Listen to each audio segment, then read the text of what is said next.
So based on your experience, what challenges, I guess, or reoccurring challenges have you noticed or have you experienced specifically in the HR department related, I guess, to specifically document management and document management technology?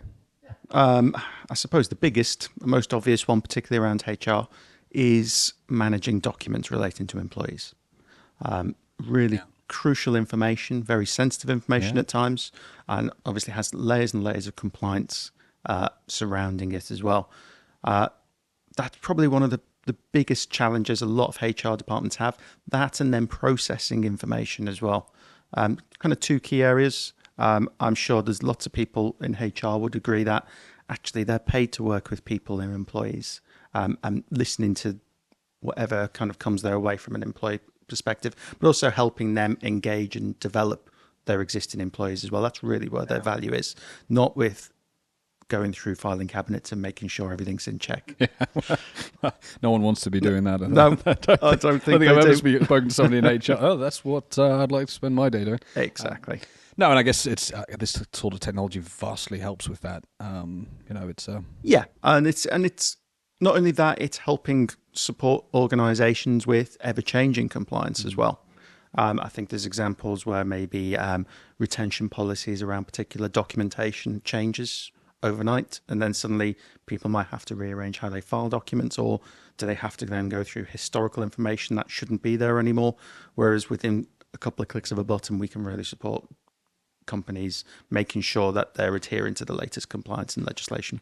Yeah, and I guess not even just from a legal compliance perspective, but even from an ISO. So if you're an ISO certified organization, no doubt. I mean, we've experienced. I've heavily been involved in 14,001, and colleagues of mine in 9,001 and 27,001 as well when it comes to data.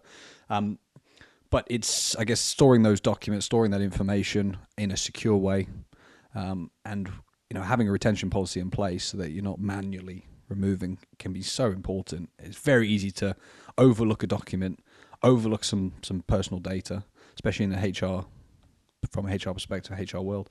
I guess having a tool like that can vastly help with keeping you compliant. There's been plenty of conversations I've had with HR managers over the years, in which we ask around the compliance of their files and cabinets, and with the best will in the world, they're trying. Are they achieving?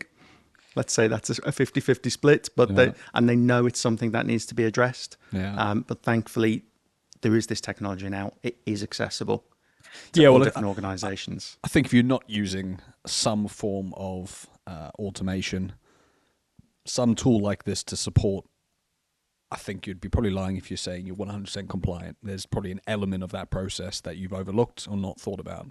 And I guess that's what products like this vastly help with. This new technology that's coming about, this digitalization, can massively support in this area. And automatically keep that compliance rather than it being overlooked because it's a manual process. And we're not just talking around, let's just store these documents and never have to look at them. We can also look at the information in these documents to ensure we're getting compliance. So it could be a case of if you're working in a particular area where we require CRB checks, or criminal record bureau checks, they expire. So how is a company then maintaining that information moving forward when it gets closer to expiry dates? So it's our technology, again, helps remind the employer and maybe even the employee that these things are due. It might be a forklift truck driver. If they got to have particular licenses, the license expired. I've seen over the years horror stories where it was a JCB had gone through a power cable on a building site. That JCB driver has had his license lapse, which meant the company didn't have an insurance to cover the costs of whatever they've gone through. So there's often those kind of things as well where we need to make sure that we're making it as easy for not only HR but also the employer as possible to make sure that we're capturing the right information at the right time to ensure compliance. So helping automate all of that and making it easy and accessible to do so. Yeah, no, absolutely. And I think there's so much data for an organization, from a small employer up to a large employer, around an employee that you need to maintain. I think it's quite easy to say, no, we can probably handle that manually. That's not a problem. But I think I think many would be very much underestimating the scenario.